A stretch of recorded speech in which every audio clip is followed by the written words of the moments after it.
बिस्मिल्लाहिर्रहमानिर्रहीम। अस्सलाम वालेकुम डियर स्टूडेंट्स, कैसे हैं? हमारा आज का जो सेशन है, लास्ट सेशन में हमने क्या किया था, यंग लॉयर्स हमारे साथ थे, यानी कि जो लोग एलएलबी कंप्लीट कर चुके थे और उनके जहनों में जो मुख्तलिफ सवालात थे प्रैक्टिस की फील्ड को लेकर, उसके हवाले से था। आज का ये सेशन जो हमारे वो लोग जो अभी एलएलबी की फील्ड को ज्वाइन कर रहे हैं, जिन्होंने दाखिला ले लिया है या जो अभी दाखिला लेना चाहते हैं, तो उनके जहन में ढेर सारे सवाल होते हैं कि जनाब इस फील्ड को ज्वाइन करने के बाद हम क्या करेंगे, कहाँ जाएंगे।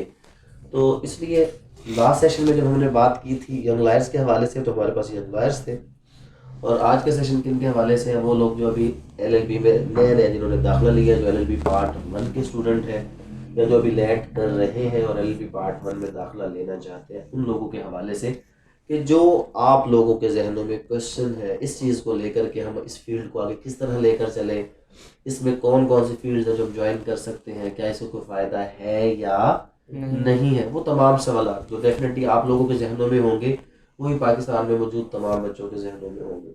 तो इसका मकसद ये है कि वो तमाम सवाल जो आपके जहन में हैं या हमारे लॉ की फील्ड के अंदर जो भी नए बच्चे हैं उनके जहन में है, उन तमाम सवाल का जवाब देना। इस हवाले से आप जो भी चीज़ बेटा पूछना चाहते हैं एक एक करके आप पूछते जाए ताकि मैं आपको उसका जवाब दे सकूँ। जी सर माइक ले लें आप ताकि आवाज़ कर सकते हैं। सर एलएलबी के बाद सबसे बेस्ट जो बैरिस्टर होता है कि कौन सी फील्ड होती है, बंदा जज बन सकता पहले है? तो एक मैं आपको बेटा क्लियर करूँ कि एलएलबी के बाद इतनी ज़्यादा अपॉर्चुनिटीज है कि आपकी सोच, ये आप जो इस फील्ड को ज्वाइन कर रहे हैं, ये एक ऐसी फील्ड है कि जो इसकी सबसे आखिरी दर्जा, सबसे आखिरी, और अगर कोई मुझसे पूछेगा तो वो सबसे बेहतरीन है। सबसे आखिर पे क्या होता है जब आप इस फील्ड में आते हैं और कुछ भी ना करें तो आप क्या करते हैं? प्रैक्टिस। ठीक है, और मैं कहता हूँ प्रैक्टिस से बेहतरीन चीज़ है ही कोई नहीं। मतलब इस फील्ड का जो सबसे आखिरी दर्जा है वो भी क्या है? इंतहाई बेहतरीन है।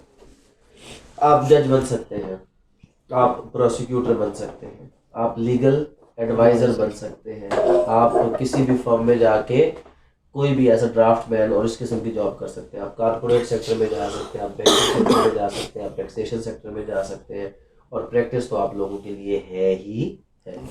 तो बहुत से भी ज़्यादा इसके अंदर फील्ड्स हैं। जब आप इसको में आए हैं तो आपके सामने बहुत सारे रास्ते खुल जाते हैं। इसमें बेरोज़गारी है ही नहीं, ना आपको मुलाजमत तलाश करनी पड़ती है और ना ही आप कभी बेरोज़गार रहते हैं।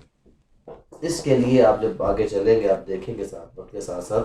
लेकिन एक बात मैं आपको बता दूँ, कचहरियों में गए अभी आप नए आए हैं इस फील्ड में, नेक्स्ट वीक में आपको कचहरी में ले जाऊँगा, या बल्कि हो सकता है इसी वीक आपको कचहरी में ले जाता हूँ। चीज़ें ऑब्जर्व कर ली आपने। एक वकील, अच्छा वकील कौन है? जो चीज़ों को क्या करता है? ऑब्जर्व करता है। आप देखेंगे कुछ पुराने पुराने वकील होंगे और वो कचहरी के दरवाजे पे बैठ के आपको रिक्वेस्ट करेंगे कि केस हमें देना। उनके यूनिफॉर्म फटे पुराने होंगे, बहुत पुराने होंगे, धुले हुए नहीं होंगे, उनके हालात बड़े अजीब से होंगे, और उनके पास शायद टूटा फूटा मोटरसाइकिल होगा और वो टूटी फूटी कुर्सी के ऊपर बैठे हुए होंगे। मीनवाइल उसी कचहरी के दरवाजे पर आपको कुछ वकला नजर आएंगे जो एक बड़े स्टाइल के साथ आते हुए, और उनके पास बड़ी बड़ी गाड़ियाँ होंगी और एक बड़े तरीक़ेकार के मुताबिक आ रहे होंगे। एलएलबी तो उसने भी कर लिया, एलएलबी तो इसने भी कर लिया। ये फ़र्क इतना क्यों है? फ़र्क है मेहनत का। ये 5 साल जो आप एलएलबी अभी कर रहे हैं ये बहुत कीमती है। अगर आपने मेहनत की तो आप भी स्टैंडर्ड में जाएंगे, अगर नहीं करेंगे तो आप भी वही लोग जो अभी तक यूनिफॉर्म चेंज नहीं कर सके 10 साल से, आप उस चीज़ में हैं। तो ये 5 साल आप लोगों ने जाएंगे। आपने हर रोज़ इतनी ही ज़्यादा मेहनत करनी है कि जिससे ये पता चले कि अब अगला दिन जो है मैंने कैरियर को जाके क्या करना है, ज्वाइन करना। तो यहाँ पर जो बच्चा सीख के जाता है अपने इंस्टीट्यूशन के अंदर, अपने कॉलेज के अंदर, उसको वहाँ पर कभी भी खार होने की ज़रूरत नहीं। अगर आप बिजनेसमैन हैं तो ये आपको जितनी इसकी सपोर्ट मिलती है किसी और की सपोर्ट नहीं। आपके जेब में जब वकालत का कार्ड आ जाता है, कोई किसी भी जगह पर आपको नाइंसाफ़ी के साथ, बदतमीज़ी के साथ या किसी भी जगह पर ज़्यादती आप कर सकता ही नहीं। चाहे वो पुलिस वाला होगा, चाहे वो कोई भी होगा, वो आपको रिस्पेक्ट होगा, उसको पता है कि ये लॉ नोइंग है। लेकिन अगर आप लॉ नोइंग होंगे तब, ठीक है।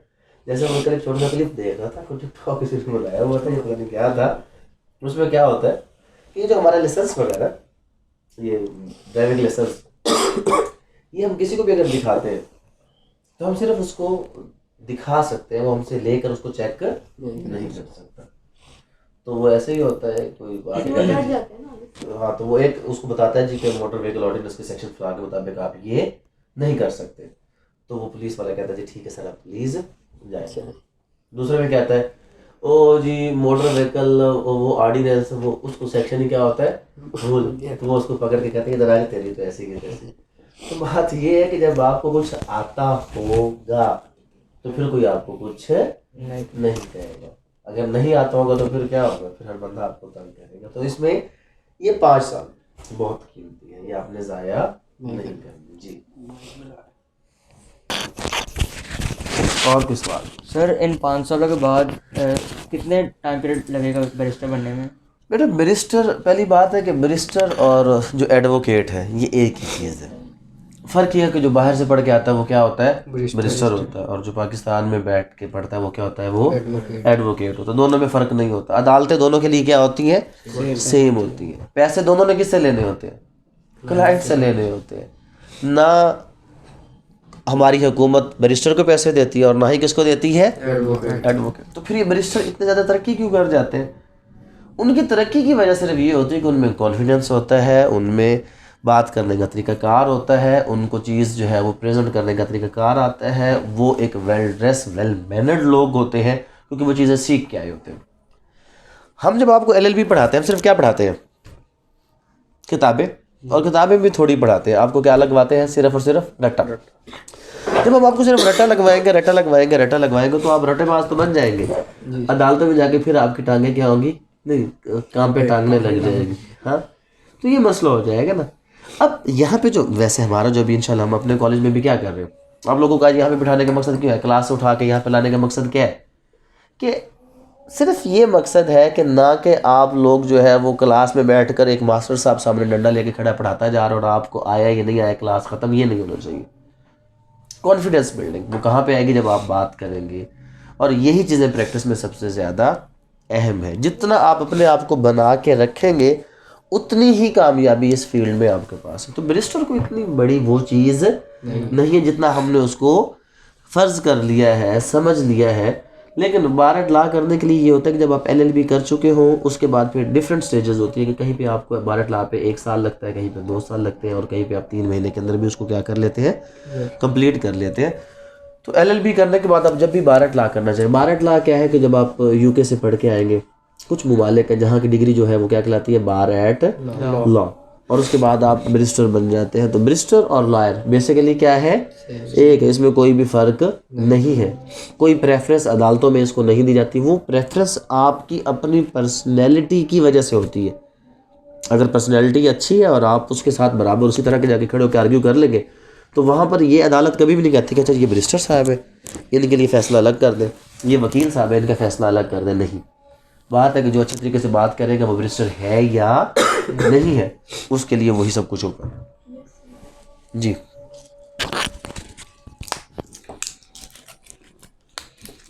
सर जैसे ये यूनिवर्सिटी ऑफ लंदन से एफिलिएटेड हैं कोई कॉलेजेस 3 साल का करवा रहे हैं, वो बार एट ला नहीं करवा रहे बेटा, वो बार एट ला नहीं होता। LLB पाकिस्तान में LLB के 2 प्रोग्राम चल रहे हैं जी। एक तो ये जो हमारा प्रोग्राम चल रहा है LLB 5 ईयर्स का, जी सर, ठीक है।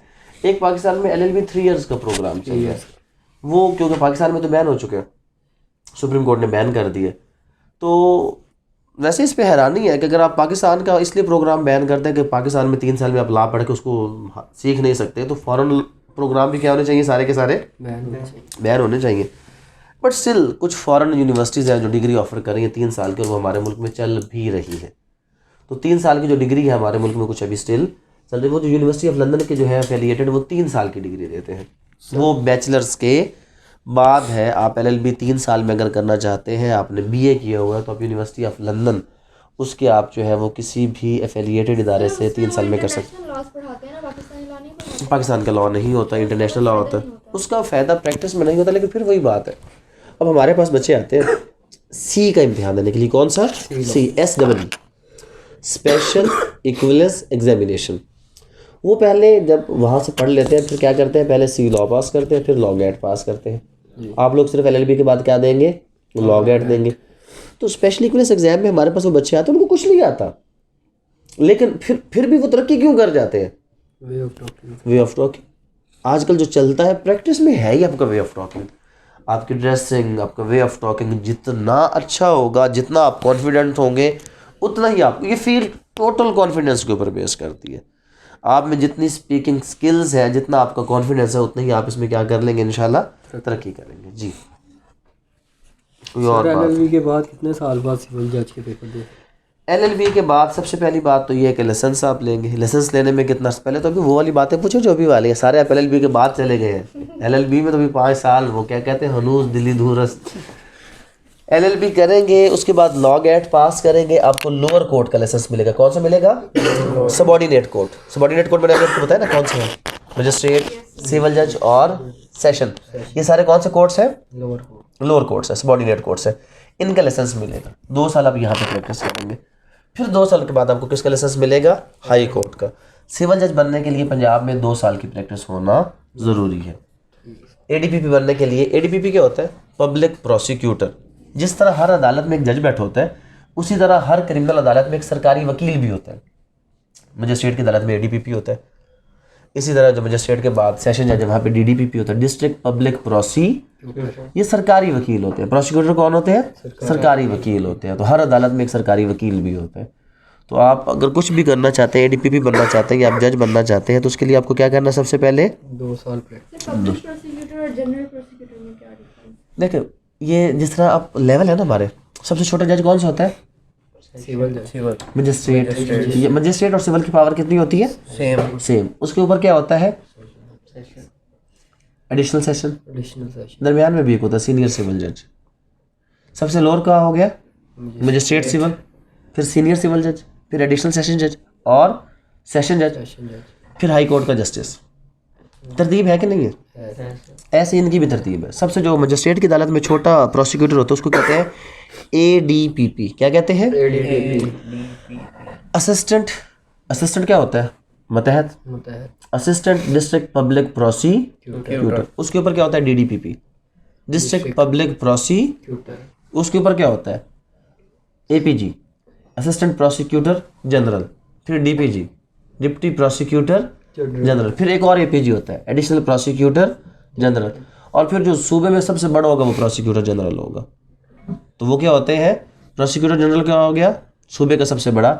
एक आपने अटॉर्नी जनरल का लफ्ज़ सुना होगा, वो पूरे पाकिस्तान का सबसे बड़ा वकील जो सुप्रीम कोर्ट में होता है, वो क्या होता है? Attorney general. वो सरकारी सबसे बड़ा वकील, जो सरकार का वकील होता है पूरे पाकिस्तान का सबसे बड़ा, वो क्या कहलाता है? Attorney general. और जो सूबे के अंदर सबसे बड़ा वकील होता है वो क्या कहलाता है? प्रोसिक्यूटर जनरल या एडवोकेट जनरल होता है। कुछ मामलों को कौन देखता है? Advocate general. और कुछ को कौन देखता है? प्रोसिक्यूटर। ये कहाँ पे होते हैं? ये हाई कोर्ट में होते हैं। नीचे कौन होते हैं? DPG अपना DDPP, district public prosecutor, deputy district public prosecutor. और उसके नीचे कौन होते हैं? ADPP। तो ये प्रोसिक्यूशन साइड होती है। लेकिन ये आप कब बन सकते हैं? वकील बनने के बाद, लाइसेंस लेने के बाद। इसमें लाइसेंस लेना ज़रूरी है, और लाइसेंस लेने के लिए ज़रूरी है कि आप कोई और मुलाजमत ना करते हो। जी इसको बिजनेस में कैसे यूज़ कर सकते हैं? लॉ जहाँ तक बात है कि लॉ को आप बिजनेस में कैसे यूज़ कर सकते हैं, पहले तो सिंपल सी बात, अपने LLB तो करना ही करना। उसके बाद हर बिजनेस के अंदर लिटिगेशंस हैं। अगर आप बिजनेसमैन हैं तो फिर आपका फोकस किस पे होना चाहिए? आपने 2 चीज़ें सीखनी है। कारपोरेट लॉ सीखना है, फिर आपने सिविल क्रिमिनल पे इतनी तवज्जो नहीं देनी, और टैक्सेशन लॉ, क्योंकि बिजनेस में आपको सबसे ज़्यादा ज़रूरत किस चीज़ की है? टैक्सेशन लॉ की, क्योंकि आपको सबसे ज़्यादा मसले किसके आएंगे? टैक्स के आएंगे। कॉर्पोरेट लॉ में क्या है कि आजकल आपको पता है कि बिजनेस कोई भी जो है उसका रजिस्टर होना ज़रूरी है। रजिस्टर कहाँ पे करवाते हैं? Security and exchange commission of Pakistan में कंपनी के तौर पर रजिस्टर करवाएंगे तो आप इंटरनेशनल बिजनेस कर सकेंगे। अगर आपके पास कंपनी नहीं है, ना आप इंपोर्ट कर सकते हैं, ना आप एक्सपोर्ट। छोटा मोटा बिजनेस तो आप कर सकते हैं, बट बड़ा कारोबार आप नहीं कर सकते। अगर आप बिजनेसमैन हैं और आप इसलिए लॉ सीख रहे हैं ताकि आप उसको बिजनेस में आप यूज़ कर सकें और आपको फ़ायदा हो सके, तो फिर आपने कौन सा लॉ सीखना है?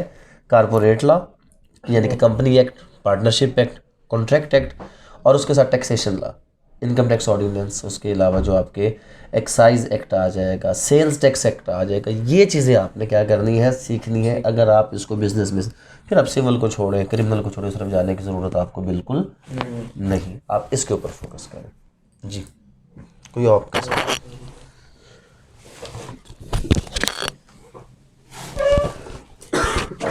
सर एलएलबी में बुक्स हमने देखी हैं, जैसे इतनी इतनी मोटी बुक्स हैं, क्या हमें इन्हीं से स्टडी करनी होगी?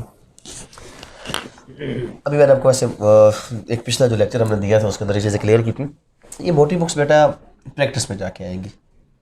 अभी क्या है, अभी जो ये छोटी छोटी बुक्स है सिर्फ हमने इनको पढ़ना है और इनको समझना है और इनको पेपर के लिए थोड़ा बहुत याद रखना है। इसमें इतना ज़्यादा याद रखने वाली बातें भी नहीं है। जो बुक आपके हाथ में, अगर आपने पूरे साल में ये बुक पढ़नी है तो मुश्किल है या आसान है? ऊपर वाली इतनी सी बुक है, पूरे साल में आपने पढ़नी है, तो इसमें पूरे साल में इतनी 6 किताबें होंगी, तो मुश्किल है या आसान है? इतनी 6 किताबें पूरे साल में? आसान है। जो पेपर में पढ़नी है वो सिर्फ ये वाली पढ़नी है, ठीक है। जो ये किताबें ना, ये जो इतनी मोटी मोटी पढ़ी है, प्रैक्टिस में हमारे काम आनी है। ये जुडिशरी की तैयारी में हमारे काम आनी है, ये प्रैक्टिस में अभी इनकी हमें ज़रूरत नहीं। और फिर उसमें जैसे ये किताब है ना, इसमें तो कुछ 150-200 कानून होगा। हमारे काम में कितने कानून होंगे? 1 या 2 या 5 कानून होंगे इसके अंदर से। तो ये तो जो मोटी किताबें होती हैं ये प्रैक्टिस के लिए बनाई जाती है, जिसमें लाज को क्या कर दिया जाता है, इकट्ठा कर दिया जाता है। ये किसी एक लॉ को तफसील के साथ उसमें लिख दिया जाता है। और कोई सवाल जनाब किसी का? जी, आपने बेटा कुछ पूछना है तो पूछ लें। तो सर आपके ख्याल में गर्ल्स के लिए सबसे बेस्ट फील्ड कौन सी है लॉ के बाद? बेटा आल तो कहा यह जाता है कि पाकिस्तान में जो प्रैक्टिस के हवाले से वो फीमेल के लिए सूटेबल नहीं है। अगर आप बड़े स्टेशंस का मतलब क्या है, आप लाहौर के अंदर हैं, इस्लामाबाद के अंदर हैं, मुल्तान के, तो प्रैक्टिस भी ठीक है। लेकिन गर्ल्स के लिए सबसे सूटेबल क्या होता है कि जब आप एलएलबी के बाद थोड़ी सी एफर्ट करें और आप फैमिली जज लग जाए। फैमिली जज मैक्सिमम होते ही कौन है? फीमेल होते हैं। सिविल जज लग जाए। जुडिशरी ओवरऑल अगर मुझसे कोई पूछता है फीमेल्स के लिए, तो जुडिशरी इंतहाई बेहतरीन फील्ड है। जो फीमेल्स हैं उनको अपना फोकस किसकी तरफ करना चाहिए शुरू से ही, क्योंकि अभी जो आप नए बच्चे आ रहे हैं, आपकी एज सबकी 18, 20, 22 साल है। आप लोग 25 से 20 साल में क्या कर लेंगे? अपना लॉ कंप्लीट कर लेंगे। 35 साल एज होती है सिविल जज के लिए। 10 ईयर्स है आपके पास। अगर आप अभी से अच्छी तैयारी करके जाएंगे तो इंशाल्लाह आपको जज बनने से कोई नहीं रोक सकता। तो पहला फोकस नो डाउट आपका क्या होना चाहिए? जज के लिए। उसके बाद आपके पास लीगल एडवाइज़र्स की बहुत ज़्यादा पोस्ट आ जाएंगी, तो आप उसकी तरफ जा सकते हैं। टैक्सेशन लॉ, उसमें ज़्यादातर फीमेल, कॉर्पोरेट सेक्टर में और टैक्सेशन सेक्टर में फीमेल बहुत ज़्यादा कामयाब है। लेकिन उसके लिए आपको थोड़ा सा बैकग्राउंड अकाउंटिंग का होना चाहिए, वो आपका नहीं है। तो ओवरऑल पहली कोशिश किसी भी फीमेल के लिए जो है वो जुडिशरी की होनी चाहिए कि वो किसी भी तरह एफर्ट करे, अपनी ज़ोर का उसका करे, क्योंकि फीमेल्स की तादाद वैसे भी कम होती है। अगर किसी भी कॉलेज में 100 बच्चे होते हैं तो 100 में से 8 या 10, हद 15 से 20 फीमेल होते हैं। इसमें प्रोफेशन में जो फीमेल्स की तादाद है वो 5 to 10% है। जो अगर हम लॉयर्स की बात करें तो फीमेल की तादाद इंतहाई कम है। अगर आप इसमें प्रैक्टिस में आ जाए, क्योंकि प्रैक्टिस में बहुत कम फीमेल्स होती हैं, तो इसमें स्कोप बहुत ज़्यादा, लेकिन थोड़ा सा वो मुश्किल है। मुश्किल इन द सेंस ये है कि अगर आपकी फैमिली में ऑलरेडी कोई लॉयर है तो फिर तो मसला नहीं है। अगर नहीं है तो फिर थोड़ा सा आपको क्या आएगा? इशू आएगा। अगर आपकी फैमिली में कोई लॉयर है तो फिर तो आप प्रैक्टिस में जाए, उसको आप अपने भाई हैं या कोई आपके और रिलेटिव है या आपके फादर हैं तो आप उनको ज्वाइन करें, तो सबसे बेहतरीन चीज़ तो यही है। लेकिन अगर ऐसा नहीं है तो फिर आपको पूरा फोकस किस पे करना है? जुडिशरी के ऊपर। मैं तो आप सब लोगों को यही मशवरा दूंगा, क्योंकि आप यंग लॉट हैं सारे जो भी आप, क्योंकि पहले ऐसा नहीं होता था। पहले लोग आते थे बाबे बाबे, बुढ़े बुढ़े, कोई 50 साल में एलएलबी करता था, कोई 60 साल में करता था। बट आप जब यंग एज में कर रहे हैं तो आप लोगों के लिए सबसे पहला जो टारगेट है वो क्या होना चाहिए? जुडिशरी होनी चाहिए। आप इस हवाले से चलें कि आप उसमें अप्लाई करें, और इतना मुश्किल नहीं है इंशाल्लाह अगर आप थोड़ी सी भी एफर्ट। लेकिन अगर आप ये 5 साल ज़ाया करके जाएंगे फिर वो बहुत मुश्किल हो जाएगा। अगर आप इन 5 सालों को ज़ाया नहीं करेंगे तो फिर वो चीज़ आपके लिए मुश्किल नहीं होगी। जी, और की बात है। तो जहाँ तक मैंने आपको पहले भी बताया बेटा कि एलएलबी को लेकर ये बहुत बेहतरीन फील्ड है। सिर्फ जो चीज़ करने की ज़रूरत है वो क्या है? वो ये है कि आपने 5 साल ज़ाया नहीं करने। कॉन्फिडेंस बिल्डिंग जो सबसे मेन चीज़ है, उसके लिए मैंने आपको जैसे बताया कि इंशाल्लाह हम इसके बराबर जो है वो पर्सनैलिटी ग्रूमिंग के सेशन भी स्टार्ट करने जा रहे हैं। और आप लोगों को फिर हम जो मूड कोर्ट की प्रैक्टिस है, इसमें अगर डर है, झिझक है, आपको कोई नहीं रोकेगा। आप अभी जाए अदालत में खुद खड़े हो जाए, अकेले अपनी रिकॉर्डिंग खुद कर लें। वहाँ पे तमाम चीज़ें पड़ी हुई हैं। कमरे को मैं उसको बता दूँगा बच्चों को, अगर एक बच्चे को हेजिटेशन है तो आप कमरे को लॉक कर लें। कमरे को लॉक करके आप वहाँ पे खड़े हो जाए और वहाँ पे अपनी ही वीडियो बनाएं और फिर अपनी ही खामियाँ खुद देखें कि अच्छा मुझसे ये गलती हुई थी। फिर उस वक्त तक आप फ्रंट पे ना आए जब तक आप खुद अपनी ज़ात में कंफर्टेबल ना हो जाए। अपना वहाँ पे ऊपर कैमरे भी पड़े हुए हैं, माइक भी पड़ा हुआ है, वहाँ पे स्टैंड्स लगे हुए हैं, आप जाके प्रैक्टिस करें। कॉन्फिडेंस के ऊपर आपने अपना पूरा जोर, क्योंकि यही मेन चीज़ है जो अच्छे और बुरे वकील का फ़र्क है। ला तो सबने सेम पढ़ना है, ला तो आपने किताब से पढ़ के बताना, तो फिर मसला क्या है, उसको पेश कैसे करना है। जो अच्छे तरीके से पेश करेगा वो कामयाब वकील, जिसको कन्विंस करना आता होगा वो कामयाब, लेकिन जो नहीं कर सकेगा वो कामयाब नहीं होगा। ठीक है जनाब, कोई और सवाल से क्वेश्चन? ठीक, थैंक यू।